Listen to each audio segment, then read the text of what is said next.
Então, vamos iniciar com uma prece de gratidão pela oportunidade que recebemos de nos reunirmos aqui entre amigos, buscando conhecimento, compartilhando experiências. Esses momentos são importantes a cada um de nós. E somos gratos, Pai, por tanto que nos oferta. Pedimos sua proteção, seu amparo, que tenhamos os olhos de ver, os ouvidos de ouvir, porque vem a nós por ti. Agradecer ao Mestre Jesus e aos nossos amigos espirituais que também nos querem, nos amparando a caminhada. Pai nosso que estais no céu, santificado, Senhor, seja o teu nome, que venha a nós o teu reino e seja feita a tua vontade, jamais a nossa, assim na terra como no céu. Pão nosso de cada dia dai-nos hoje e sempre. Perdoe, Senhor, nossas dívidas, assim como devemos perdoar aqueles que achamos ser nossos devedores. E não nos deixeis cair em tentações e em novos erros, mas livra-nos de todo mal, que assim seja. Graças a Deus, graças a Jesus. Bom, então vamos lá. Evangelho segundo o Espiritismo, capítulo 14. Honra teu pai e tua mãe. E vieram à casa e concorreu de novo tanta gente. Honra teu pai e tua mãe. Quem é minha mãe? Quem são os meus irmãos? Item 5. E vieram à casa e concorreu de novo tanta gente, que nem mesmo podiam tomar o alimento. E quando isto ouviram os seus, saíram para o prender, porque diziam: ele está furioso. E chegaram sua mãe e seus irmãos, e ficando da parte de fora, o mandaram chamar. E estava sentado à roda de um crescido número de gente. E lhe disseram: olha que tua mãe e teus irmãos te buscam aí fora. E ele respondeu dizendo: quem é minha mãe? Quem são os meus irmãos? E olhando para os que estavam sentados à roda de si, lhes disse: eis aqui minha mãe e meus irmãos, porque o que fizer a vontade de Deus, esse é meu irmão, minha mãe e minha irmã. Certas palavras parecem estranhas na boca de Jesus, pois contrastam com a sua bondade e a sua inalterável benevolência para com todos. Deixa eu adicionar o Osmar aqui. Os incrédulos não deixam de se aproveitar disso para dizer que ele se contradizia a si mesmo. Um fato irrecusável. Porém, é aqui a sua doutrina tem por base essencial, por pedra angular, a lei do amor e da caridade. Ele não podia, pois, destruir de um lado o que construía do outro. E onde é imperioso tirar essa consequência rigorosa. Se certas máximas estão em contradição com aquele princípio, é que as palavras que lhe atribuem foram mal reproduzidas ou mal compreendidas ou não lhe pertencem. Admira-se com razão de ver Jesus mostrar nessa circunstância tanta diferença para com os seus, e de qualquer sorte renegar a mãe. Pelo que respeita aos seus irmãos, sabe-se que nunca tiveram simpatia por ele. Espíritos pouco adiantados não haviam compreendido sua missão. Era bizarra para eles a conduta de Jesus e seus ensinamentos não o haviam tocado, pois nenhum deles se fez seu discípulo. Parece mesmo que eles participam até certo ponto das prevenções de seus inimigos. E o resto é certo que o recebiam mais como um estranho do que como um irmão, quando se apresentava em família. E São João diz positivamente que não acreditavam nele. Tá? Então, bom, Jesus se aproveitava ali de todas as situações para trazer os ensinamentos, né? E aí ele falava sobre a questão das afinidades que a gente aprende sobre a doutrina, né? Quantas oportunidades a gente aprende, né, de aprender sobre isso que os ensinamentos da doutrina nos trazem. Que nós temos afinidades com algumas pessoas, outras não temos tanta afinidade, né? Principalmente dentro do nosso lar, mas a gente sabe de todo o trabalho que é feito para que a gente possa vir ali numa mesma família, compartilhar experiências, poder aprender uns com os outros, né? Então, se hoje a gente tem afinidade com uns, mas outros nem tanto, significa que em algum momento esse convívio já foi insuportável, né? E aí teve todo um preparo, teve as reencarnações, e hoje mesmo a gente ainda, né, tendo aquela sensação ali difícil junto daqueles familiares, daqueles parentes, né? é uma vitória para todos nós, tanto para nós quanto para eles, essa questão dessa reaproximação, né? E se Deus põe essas situações aí no nosso caminho, por mais difíceis que possam ser, né? A gente tem essas sensações, mas em contrapartida ele sempre põe amigos ali, né? Para que eles possam, para que a gente possa ter aquela sensação agradável. Isso vai nos fortalecendo até que vai chegar um momento que a gente vai conseguir romper essas barreiras, né? Não significa que essas situações elas vão se dissolver do dia para a noite, muito pelo contrário. Às vezes temos que passar ali muitas outras encarnações para ter essa reaproximação. Mas a gente tem que sempre ver olhos de esperança para essas questões, né? E não se culpar ou achar que está tudo perdido, muito pelo contrário. Se hoje as coisas não se dão de uma forma mais clara, objetiva, a gente não tem esse fácil acesso, com certeza lá na frente o teremos, tá?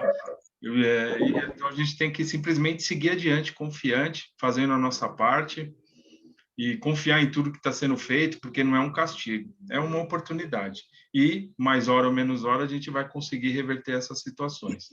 Se a gente não pode conviver, que pelo menos a gente vibre, pense positivo, né? Faça aquilo que nos cabe, né? Nunca se esquecer, caridade moral, né? A gente pensa muito na caridade material, mas a caridade moral é não destinar ao bem ou mal ali com pensamentos, não, tentar amenizar isso conosco e deixar de pensar já vai ser um grande passo que a gente vai dar.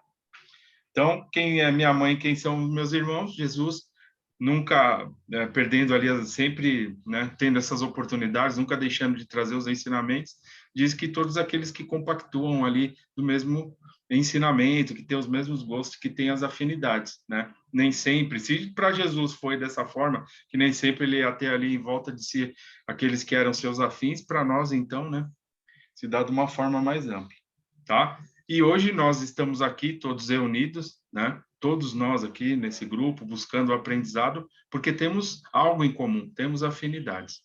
Tudo bem? Alguém gostaria de falar alguma coisa? Então, vamos seguir aqui com o nosso livro, Mediunidade. Tudo bem, deixa eu pôr aqui para mim ver. Tudo bem? Todo mundo está com o livro aí? Nós vamos iniciar o capítulo 1, tá? Conceito de mediunidade.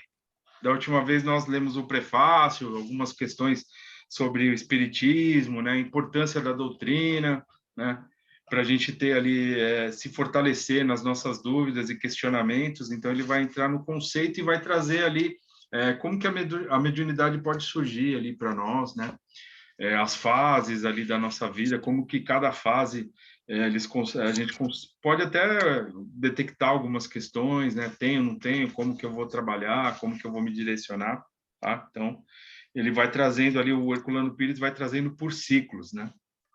Tudo bem? Então, vamos lá. Capítulo 1, conceito de mediunidade.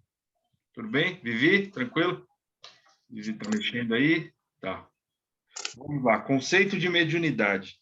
Médium quer dizer medianeiro, intermediário. Mediunidade é a faculdade humana, natural, pela qual se estabelecem as relações entre homens e espíritos. Não é um poder oculto que se possa desenvolver através das práticas rituais ou pelo poder misterioso de um iniciado ou de um guru. A mediunidade pertence ao campo da comunicação. Desenvolve-se naturalmente nas pessoas de maior sensibilidade para a captação mental e sensorial de coisas e fatos do mundo espiritual que nos cerca e nos afeta com as vibrações psíquicas e afetivas. Então, ele vai dar só uma rápida explicação sobre o conceito do que é ser médium, né, que a gente já estudou, questão do medianeiro, né, aquele intermédio, né, entre o plano material e o plano astral, né. Então, eu vou lendo aqui mais corrido, se tiver alguma dúvida, a gente para e conversa um pouquinho. Geralmente, o seu desenvolvimento é cíclico, ou seja, processa-se por etapas sucessivas em forma de espiral. As crianças a possuem, por assim dizer, a flor da pele, mas resguardada pela influência benéfica e controladora dos espíritos protetores que as religiões chamam de anjos da guarda. Nessa fase infantil, as manifestações mediúnicas são mais de caráter anímico. a criança projeta sua alma nas coisas e nos seres que a rodeiam. Recebem as intuições orientadoras dos seus protetores. Às vezes vêm e denunciam a presença de espíritos e não raro transmitem avisos e recados dos espíritos aos familiares, de maneira positiva e direta ou de maneira simbólica e indireta. Quando passam dos 7 ou 8 anos, integram-se melhor no condicionamento da vida terrena, desligando-se progressivamente das relações espirituais e dando mais importância às relações humanas. Então, ele trata aqui aquele ciclo da fase infantil, onde a criança está mais ligada ao plano espiritual, né? Ela ainda está se adaptando aqui ao corpo, à encarnação, ainda está nesse preparo, nesse aprendizado. E aí, quando ela chega ali nos 7 ou 8 anos, ela já está mais estabelecida e mais ligada com as questões materiais. Então, por isso que se projetam essas situações, né? De manifestações mediúnicas, que nem ele fala, são mais de caráter anímico, ou seja, ela pode falar coisas dela mesma, porque ela tem essa ligação mais intensa e mais forte com o plano espiritual. Então, esse é o ciclo inicial. Tá? Então, por isso que muitas situações acontecem, né? Às vezes a criança pode falar dos amigos, né? Que ele fala a questão da imaginação, né? Do contato com espíritos, tudo, mas não dá para falar ali nesse primeiro momento que já é uma questão da mediunidade, né? Porque o Herculano fala que ela está falando mais de si do que na questão desse intercâmbio. Tá? É lógico que a gente tem que ficar como pais, como educadores, a gente precisa ficar atento, né? Quem tem filhos pequenos, eu agora com o neném, com a Cecília aqui com a minha filha também. Então, a gente está sempre atento a tudo que está acontecendo. O direcionamento sempre vai nos caber, né? A questão de uma prece, né? Questão de coisas boas, falar de Jesus, isso é independente da idade. A gente pode ir trabalhando essas ideias com essas crianças, enfim, com aqueles que nos são próximos. Tudo bem? O espírito se ajusta no seu escafrando para enfrentar os problemas do mundo. Fecha-se o primeiro ciclo mediúnico para seguir, abrir-se o segundo. Considera... Peraí, deixa eu pôr a Carolina aqui, adicionar. De novo. Considera-se, então, que a criança não tem mediunidade. A fase anterior é levada à conta da imaginação e das fábulas infantis. Tá? Então, é apenas um primeiro contato ali, um restabelecimento. Então, ela está mais ligada às questões espirituais do que às questões materiais aqui. Tá? Então, é isso que ele fala. Tudo bem? Cássia, tá bem, minha amiga? Tá tudo bem? Qualquer coisa? Tá tudo bem. Então tá. Tudo bem? Alguém quer falar alguma coisa dessa fase aí? Alguma experiência? Trocar? Roberto, meu amigo, quer comentar alguma coisa? Eu posso comentar uma coisinha rápida? Pode sim. Então, nós tivemos na família uma experiência assim. Tinha mais ou menos, a minha neta tinha mais ou menos uns 4 ou 5 anos, e um dia ela comentou: a vovó esteve aqui em casa. E a vovó era minha mãe, mas já desencarnada há quase 5 anos. Entendeu? E para ela foi uma coisa assim normal. A vovó estava aqui em casa, estava sentada aqui no sofá. Olha. Sabe, para ela não foi nada de diferente. A minha mãe desencarnou quando ela tinha 1 aninho, então ela, na realidade, não conhecia ela direito, não conheceu, né? Mas ela fez um dia esse comentário, foi muito bacana isso. Então, mas você vê a naturalidade, né, Osmar? Que nem é falado aqui, né? Que o Herculano fala, que essas questões são naturais, né, nessa idade, né? Elas estão muito mais ligadas ao lado espiritual, por ter pouca idade no corpo físico, do que propriamente na matéria, né? Isso. Então, para eles é uma coisa natural, né? Isso, para eles faz parte.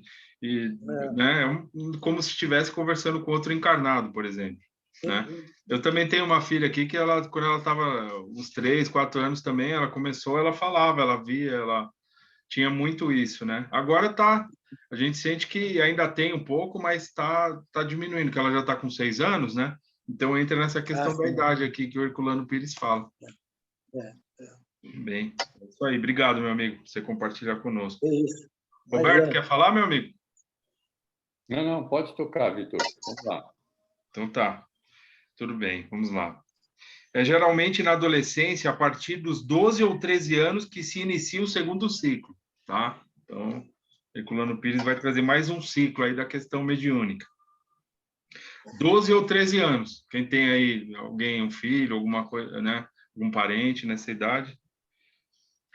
No primeiro ciclo, só se deve intervir no processo mediúnico com preces e passes, para abrandar as excitações naturais da criança, quase sempre carregadas de reminiscências estranhas do passado carnal ou espiritual, tá?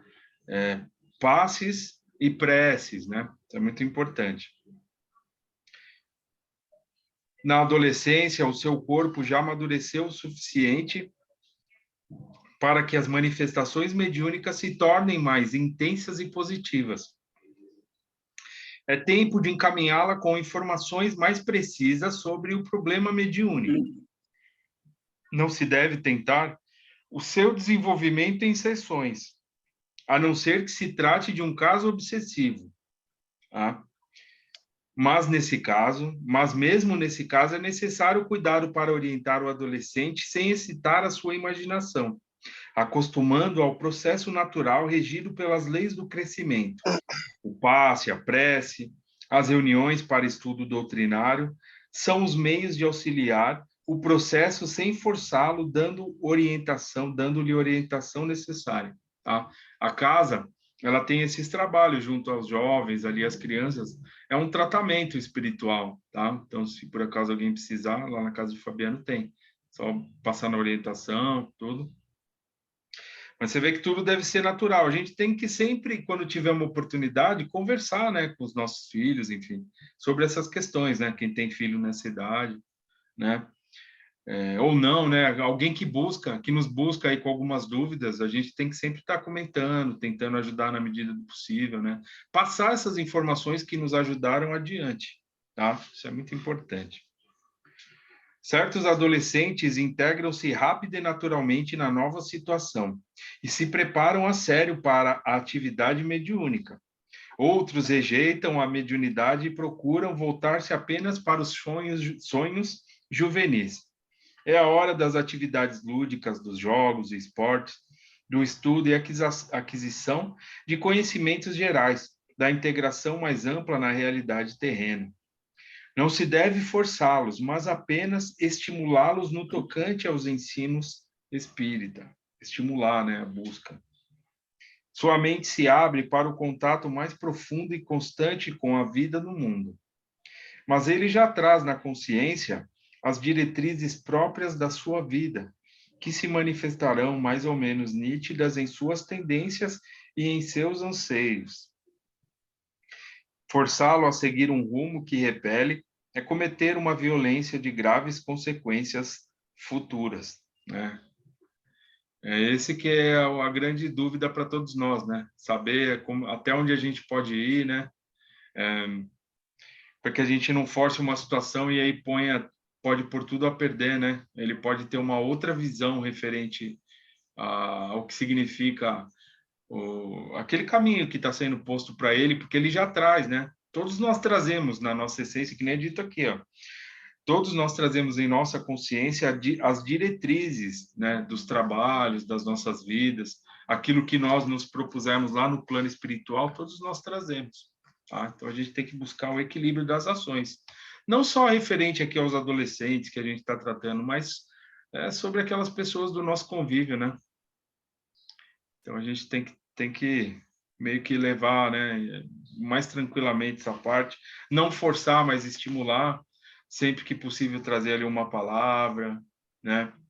E aí a coisa vai fluindo, vai estimulando ao outro, né, aquele o nosso próximo, para que ele busque o porquê, né? Que ele busque através das suas dúvidas as respostas que precisa. Então a gente tem que buscar esse equilíbrio nas nossas ações, até na hora de auxiliar, né?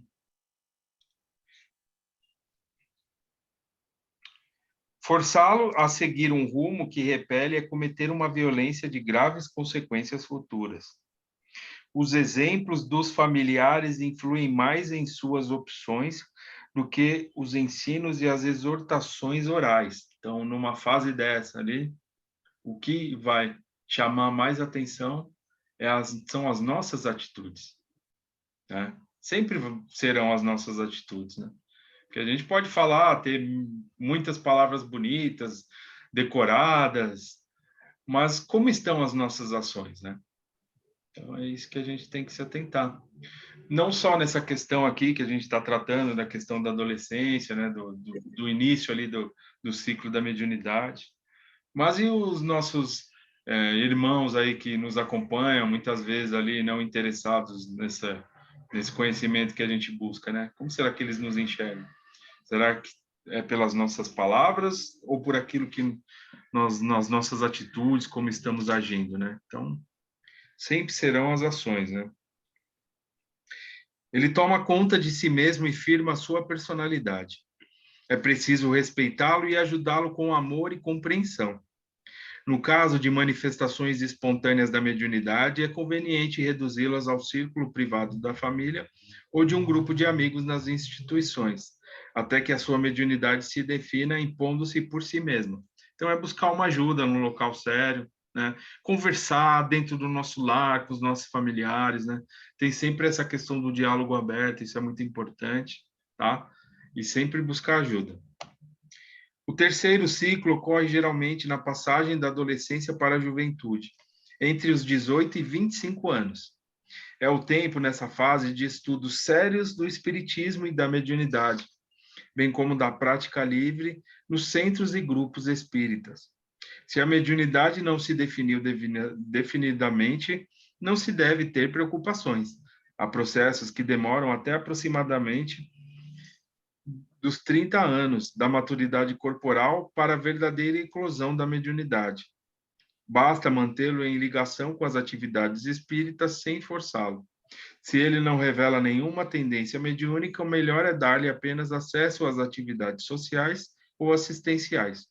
As sessões de educação mediúnica, impropriamente chamadas de desenvolvimento, destinam-se apenas a médiuns já caracterizados por manifestações espontâneas, portanto, já desenvolvidos, tá? Então, a verdade é que cada um de nós ali tem um momento certo dessa eclosão, né?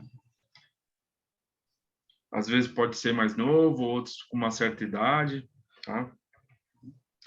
Há ainda um quarto ciclo, correspondente à mediunidade que só aparecem após a maturidade, na velhice ou na sua aproximação. Trata-se de manifestações que se tornam possíveis devido às condições da idade, o enfraquecimento físico, permitindo mais fácil expansão das energias perispiríticas, maior introversão da mente, com a diminuição das atividades da vida prática, estado de apatia neuropsíquica provocado pelas mudanças orgânicas do envelhecimento. Esses fatores permitem maior desprendimento do espírito e o seu relacionamento com entidades desencarnadas, né? Então, o enfraquecimento ali dos laços materiais faz com que tenha assim um contato maior com o plano espiritual, tá? É como se fosse um preparo para o regresso ao plano espiritual. Então, pessoas de certa idade começam a ver, a enxergar ali, a conversar, enfim, e aquilo se torna uma constante maior, é que, na verdade, está acontecendo ali um processo, né?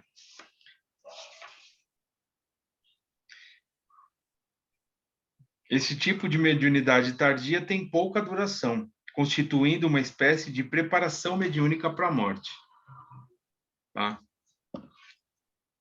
Restringindo-se a fenômenos de vidência, comunicação oral, intuição, percepção extrasensorial e psicografia.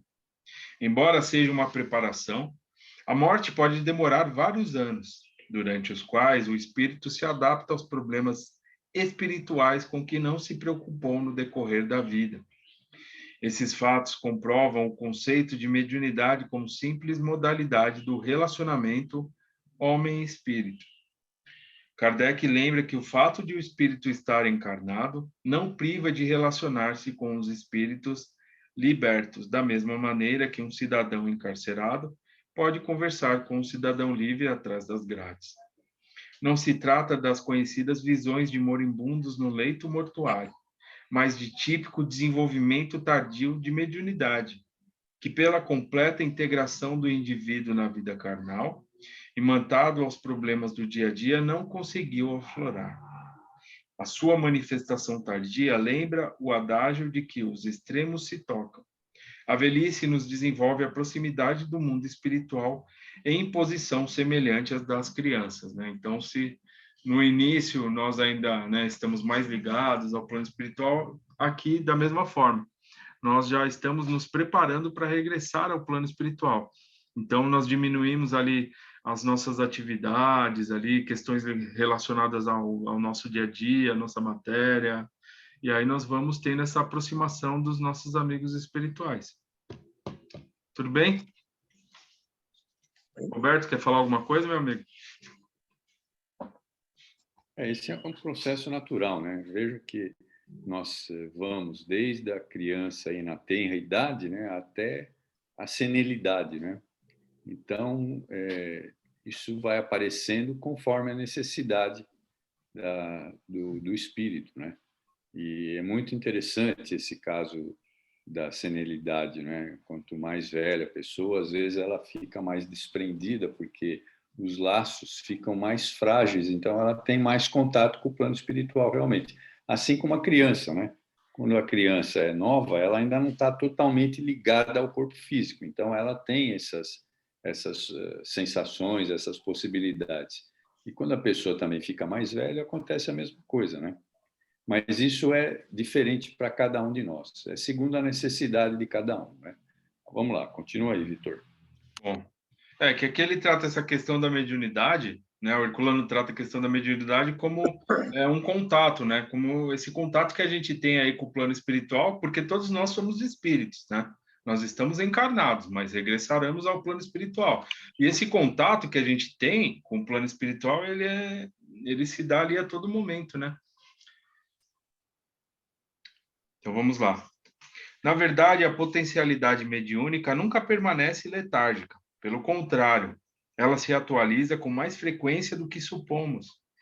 Passa de potência a ato em diversos momentos da vida, através de pressentimentos, previsões de acontecimentos, simples como de um encontro com um amigo há muito ausente, percepções extrasensoriais que atribuímos à imaginação ou à lembrança e assim por diante.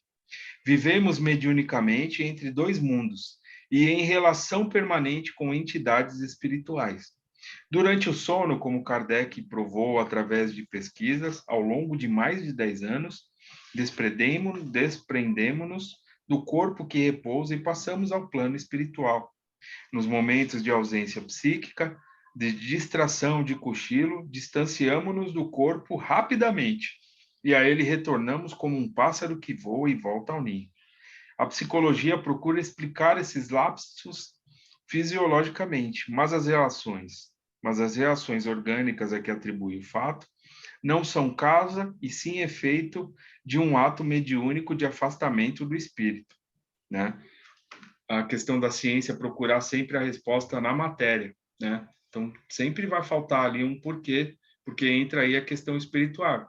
É lógico que a ciência é importante, mas é importante para explicar determinados pontos, mas uma precisa estar ali caminhando junto com a outra, porque uma acaba completando a outra, né? Então, tudo que a gente aprende na doutrina, né?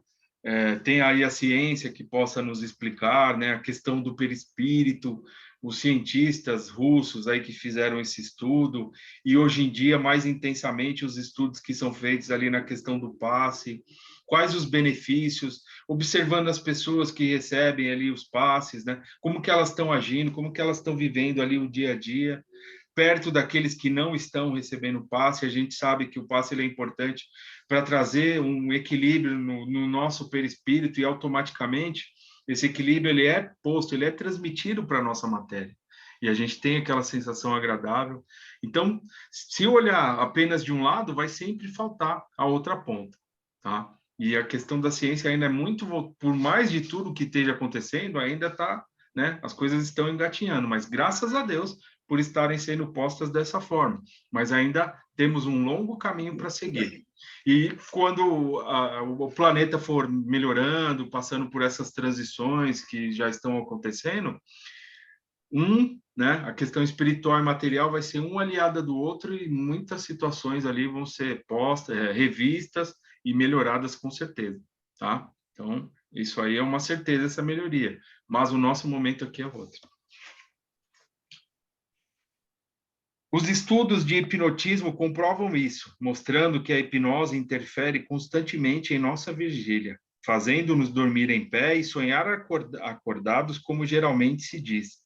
A busca científica de uma essência orgânica da mediunidade nunca deu nem dará resultados, porque a mediunidade tem a sua essência na liberdade dos espíritos, né? Ou seja, contato que a gente tem com esse plano espiritual, né? E todo momento, quando a gente pega e tem esses cochilos, ou então aquilo que a gente fala, poxa, peguei no sono aqui, de repente, 2 minutos, não sei quanto tempo, coisa rápida, já é suficiente para o espírito ele se desprender e entrar em contato ali com o plano espiritual. Mesmo que seja ali por um pequeno lapso, né, de tempo, já é o suficiente para ter esse contato, tá? Então é interessante. Eu vou parar por aqui, porque o outro parágrafo, que ele é muito grande, e aí tem alguns pontos para a gente refletir, tá? Mas esse contato se dá a todo momento, então a gente recebe ajuda, a gente pode pegar e fazer uma prece, por exemplo, passando por dificuldades, e aí a gente dá aquela pescadinha ali, e já está ali os nossos amigos espirituais nos ajudando, nos auxiliando, porque todos nós temos o pensamento, e esse pensamento ele cria uma força muito grande e atrai outros que, né, que se afinam conosco. Então, por isso que a gente tem que estar sempre atento, né? E a mediunidade da mesma forma.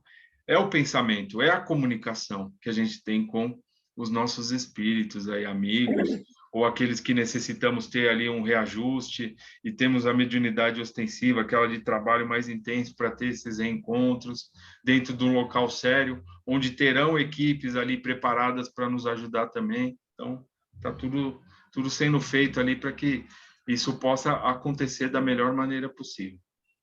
Tudo bem? Eu vou parar por aqui e depois a gente volta daqui a 15 dias. Alguém gostaria de falar alguma coisa? Tem 1 minuto aí. Eu tenho aqui, Pode falar. Eu tenho uma mensagem psicografada, que foi psicografada na casa de Fabiano, em janeiro de 2006. Era um trabalho, era uma psicografia que foi feita e nós estudamos ela no grupo de estudo que a Ana Rita fazia. Eu acho ela extremamente pertinente nesse momento, porque é uma mensagem que esse espírito que não assinou o seu nome, mas ele traz essa mensagem diretamente para nós que somos médios ainda em início de caminhada, sabe? Sim. Então ele diz assim... Ô, Osmar, pera só um minuto, meu amigo. Osmar, vamos deixar para a segunda parte agora, porque já vai cair o tempo aqui, pode ser? Aí você traz a mensagem na íntegra. A gente vai postar o encontro aqui, o link para acesso, a Cássia vai postar. Então, todos que estão participando são convidados para a gente comentar sobre essa mensagem que o Osmar vai nos trazer. Tá? Então, vamos encerrar, agradecer a Deus e a Jesus, aos bons espíritos que nos amparam, e pedir que nos protejam, que tenhamos olhos de ver e ouvidos de ouvir, para que possamos dar essa mediunidade que Deus nos concede como uma oportunidade bendita, o melhor direcionamento possível, seja para a nossa vida ou agindo em favor do nosso próximo. Obrigado, Pai.